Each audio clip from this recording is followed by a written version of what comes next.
안녕하세요. 첫 번째 항목은요. 올 것이 왔다인데요.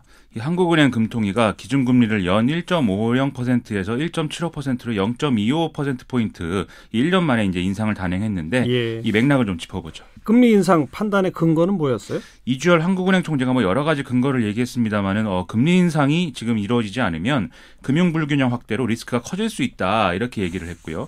이 금융 불균형 중에 가장 눈여겨보는 것은 가계부채 상황이다 이렇게 얘기를 했습니다. 예. 이 가계부채는 지난 9월 말 기준 이제 1,500조 원을 이제 총액이 돌파를 했고 가계에서의 부채 증가 속도가 소득이 늘어나는 정도를 앞서고 있다 이런 분석이 많이 나왔었고요. 네. 이외에도 이제 미국과의 금리 차 그리고 또 부동산 시장으로 쏠린 여유 자금의 흐름 이런 것들도 이 중요한 고려 요인이었을 것이다 이렇게 좀 해석이 되고 있습니다. 그래서 금리가 올라갔어요. 국내 경제에 어떤 영향을 미칠까요? 사실 올 하반기부터 금통위원들이 금리 인상 필요성을 강조한다든지 이런 움직임을 좀 보여왔기 때문에 단기적으로 어떤 충격을 받는 그런 수준으로 갈 건 아니다 이렇게들 이제 보고 있는 것 같습니다. 예. 금리 인상에 대해서는 이제 이미 시장에 좀 반영된 바가 있다는 거죠. 예상했던 거니까. 그렇죠. 다만 경기가 좋지 않은 상황에서 이제 금리 인상을 한 거기 때문에 소비와 투자 부진이 이어져서 장기적으로는 좀 경기에 좋지 않은 영향을 줄 수밖에 없다. 이런 우려가 나오는 것도 사실인데요. 네. 이 대목에서는 한국은행이 내년에 정부가 재정을 확장적으로 쓰기로 했다. 이 점을 지금 언급하고 있습니다. 즉 통화 정책만 갖고 경기 조절을 할 수는 없는 것이고 이 금융 안정을 지금 외면할 수 있는 상황은 아니다라는 얘기를 하고 있는 거죠. 그러면 내년에도 또 올릴까요? 그건 좀 쉽지 않겠죠? 그렇습니다. 전문가들은 아무래도 내년에는 좀 동결 기조가 아니겠느냐 이렇게들 보고 있는데요. 이주열 총재가 지금 얘기한 바에 따르면 이번에도 금통위원 중에 2명은 기준금리 이제 동결에 대해서 소수 의견 냈다는 거거든요. 그렇게 보면 내년에 경기가 극적으로 좋아지지 않는 한 한국은행 금통위가 금리 인상을 밀어붙인다든지 이런 상황은 아무래도 어려울 것이다라는 얘기입니다. 지금 각 기관의 전망으로 내년 경기는 오히려 좀 어려울 거라고 하잖아요. 그렇습니다. 올해 경제 성장률도 이제 2.7% 내외를 기록할 것으로 전망이 되는데 이것도 정부가 연초에 예상했던 3% 성장에는 크게 못 미치는 수치인 거죠.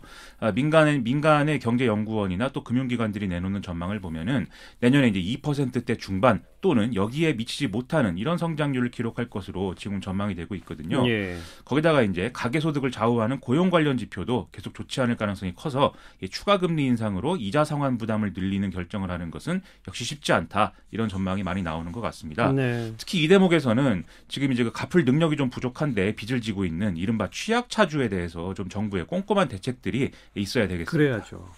그런데 이 금리 인상의 배경의 하나가 이제 미국과의 금리 격차 아닙니까? 그렇습니다. 미국이 금리를 계속 또 올리면 그때는 어떻게 되나요?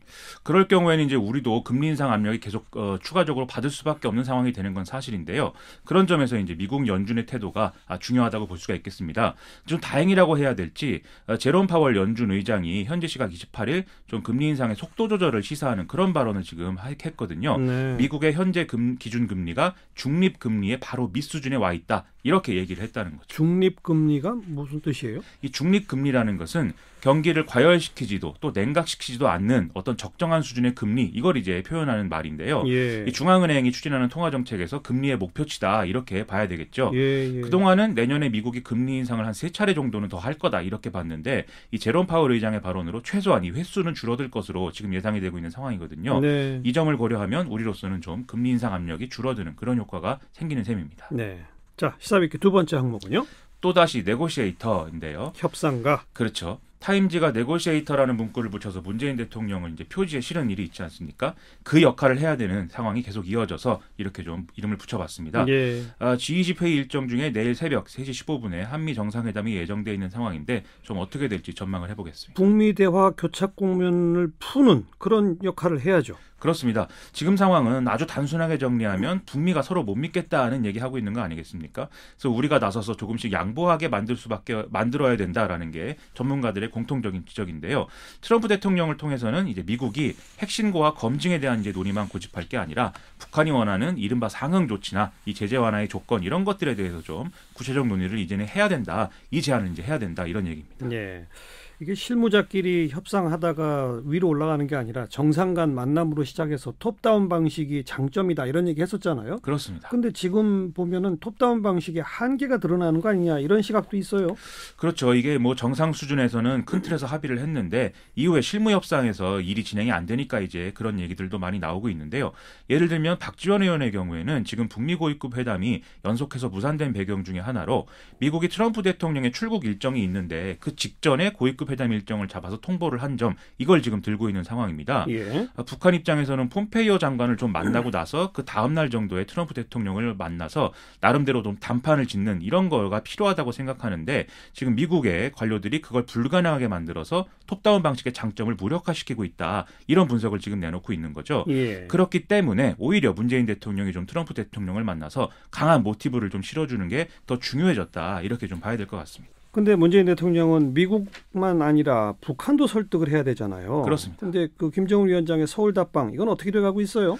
원래 김정은 위원장의 연내 답방은 지금 어려워지고 있는 거 아니냐 이런 우려가 좀 나오는 상황이었는데요.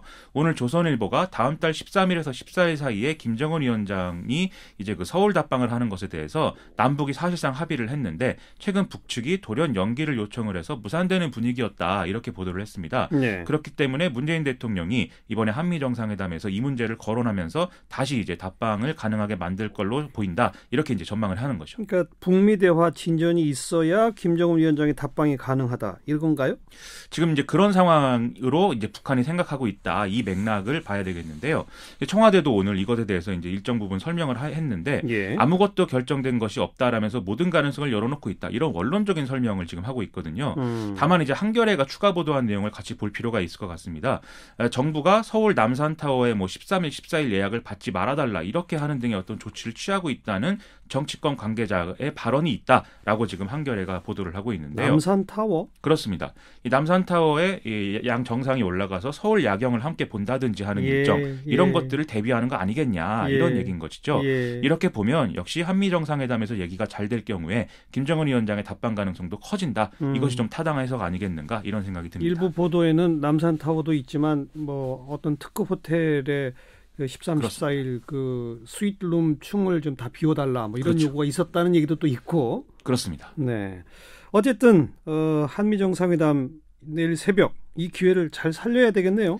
그렇습니다. 저도 이제 성과가 있을 것으로 상당히 이제 기대감을 갖고 지켜볼 것인데요. 예. 조금 걱정이 좀 남는 것은 예상치 않은 방향에서 좀 장애물이 나올 수 있다 이 점입니다. 트럼프 대통령이 좀 국내 정치적으로 위기에 몰리는 상황 이런 것들이 좀 있어서 좀 우려가 지금 되고 있습니다. 뭐 때문에 위기에 몰린다는 거죠? 일단은 러시아 스캔들이 재점화되는 상황이 있는데요.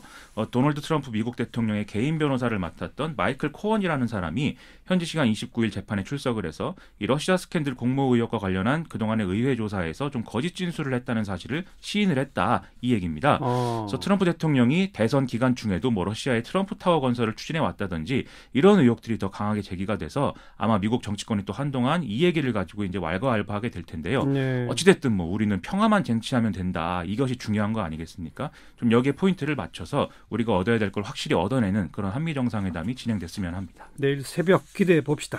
수고하셨어요. 고맙습니다. 김민아 기자였어요.